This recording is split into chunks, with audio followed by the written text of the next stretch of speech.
on the Voice of Indiana County, WCCS 101.1 FM, AM 1160. Time now for our interview segment, and that segment presented by the law offices of Marcus & Mack, a law firm representing injured people. Even though school is not in session, we are now getting towards the time of year when schools are gearing up and getting ready for the first day of schools later this month. And joining us on the phone, the superintendent of the River Valley School District, Philip Martell. Philip, it's good to talk to you once again, sir. Good morning, Josh. I hope your summer's going well. My summer's going well. How's your summer been going, sir? You know, it never stops. Even though the teachers go away and stuff, it always keeps going. We keep working hard and all that. You know, so just a lot of things to do, and another second exciting year coming up for us. That's right. This marks the second year for the River Valley School District. Let's talk about some of the things that the district has learned over that first year and that can be brought forward into the second year. What are some of those things? You know, the transition, we're just having more open houses and different things because as people on both sides of the community become more acclimated. But I can't say enough about our students. They have just really come together and bonded, and that has made everything much easier. But, you know, education continues to change. We now, after coming through pandemic, face a major teacher shortage in our nation, and just being able to provide the resources and do what we can do. We want to continue to do that and continue to evolve. That's what our students deserve. I was taking a look back at the agenda over the last meeting, and you can tell that the school year is getting ready to get underway.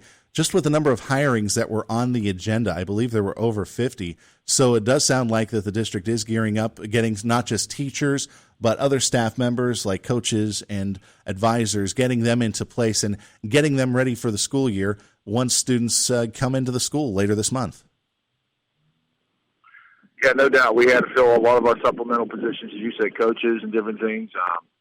A lot of our extracurricular activities have done activities throughout the summer. We had, our football program had their first summer camp, had a large number of kids in attendance. We have almost 70 players out actually for varsity football now. We have a number of more students out for the band.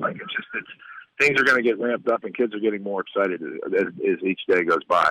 And the success of the football team just showed how much, how willing the students were from the Salzburg side and the Blairsville side, really willing to come together under one banner to fight. And you guys made it deep in the playoffs last year, so that really is a confidence booster moving forward, not just for the team, but for the district. No doubt about it. And I always said, the success of your fall programs, especially your football program, sets the tone for your building, your building composition, your structure for the year. And everybody kind of just kind of rallies behind the activities. And, we're expecting a lot of success again moving forward. The coaches have done a great job. Our cheerleading sponsors have done a great job. It'll be an exciting fall for sure. One of the things that you mentioned, of course, being the football team, one of the things that is on a lot of people's minds is the proposed stadium that's going in on the Blairsville, on the River Valley campus in Blairsville. Maybe you can give us an update as to where that is in progress, because I know that was discussed a lot at the last meeting. Sure. We're actually planning on, they'll be breaking ground this fall.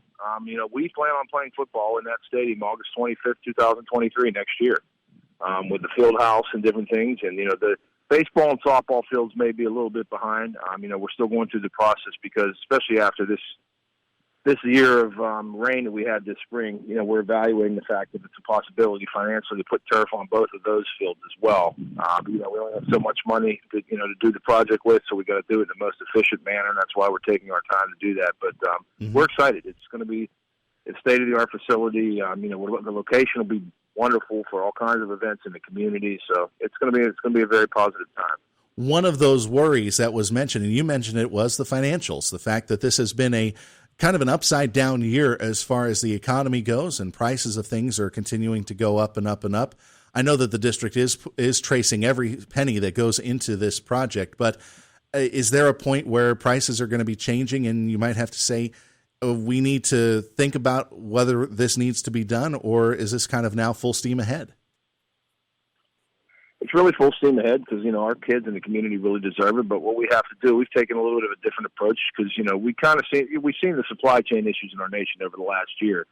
So we're working with our engineer to look at it, to obtain as much of the materials and things off of the co-stars, like the state's cooperative purchasing agreement, because those prices are locked, Josh. So they can't change. So we're looking to do as much of this project off of those those agreements, because that will help. That'll also save money on the fact that we don't have to do bid documents and other things. So that money could therefore be applied back into the facility itself.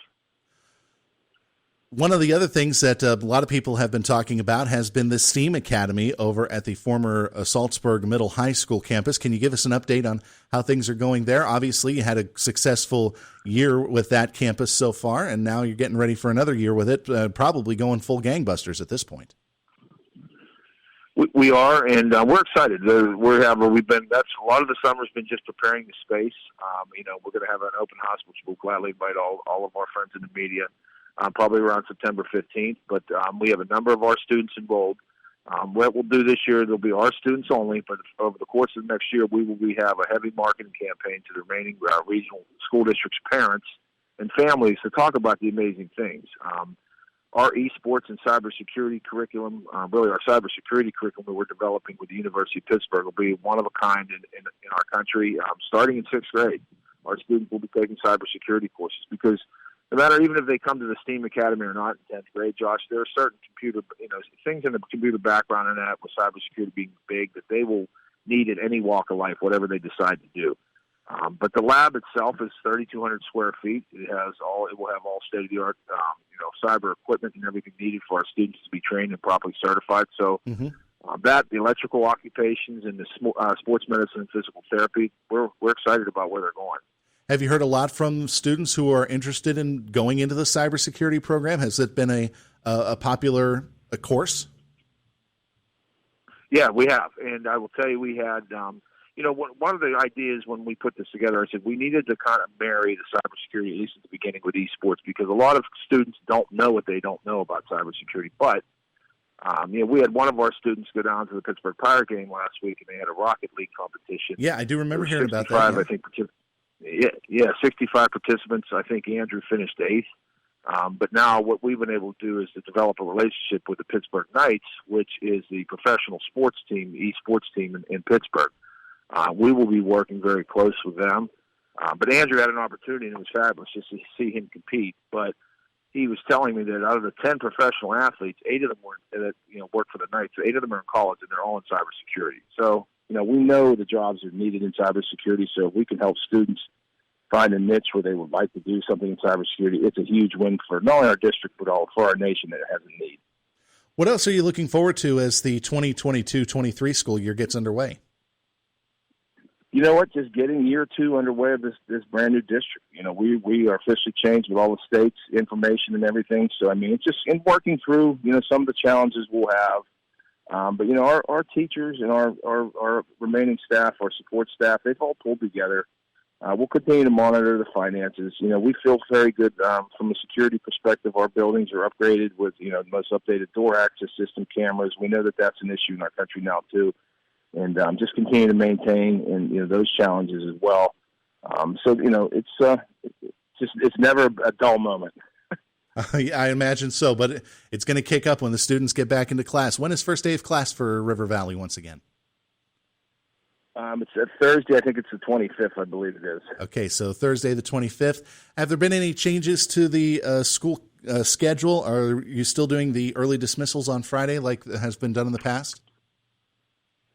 No, we actually got away from that. What we did, we were able to find common planning time for our elementary teachers, so they'll have a half hour every morning to work on some of the new initiatives. And what we did this year is just take it on one Wednesday a month, and it's on our new calendar, which is on a website, that they will have an early 2-hour dismissal. Okay, so one Wednesday a month we will wanted be to an make sure that. Yeah, okay. Yes. All right, go ahead. I'm sorry. No, that's okay. No problem. We just wanted to make sure with that instructional time, because we're doing so much with our students, we didn't want to miss it, but we also wanted to provide our teachers with enough professional development time as well. That was the reason for, I think, the early dismissals on Fridays initially, was to give teachers some of that professional development time back. You've just found a new way to do it, it sounds like. We found a new way to do it, and we found a new way not to lose instructional time with our students. So it works out for both sides. A win-win in all situations. Hey, listen, thank you very much. Anything else you want to talk about, Philip, before we say goodbye today? No, I appreciate it, and thanks you guys promoting everything that's exciting that's going on in our district. And I look forward to the fall, and we'll sure let you know when we have our ribbon cuttings and our open houses. But it's going to be an exciting year for the River Valley School District. Well, personally, I actually would be very interested in taking a look at that STEAM Academy, especially the broadcast side, if you have any television facilities there. So that's what I was taking whenever I was in high school. But thank you very much again, Philip, for joining us on Indiana in the Morning. All the best to you and all the staff and faculty and the students at River Valley, and we hope that the school year is a good one for you. Thanks again. Thanks, Josh. Take care. That again, Philip Martell, the superintendent of the River Valley School District, joining us on Indiana in the Morning this morning. Our interview is presented by Marcus & Mack, a law firm representing injured people. Presenting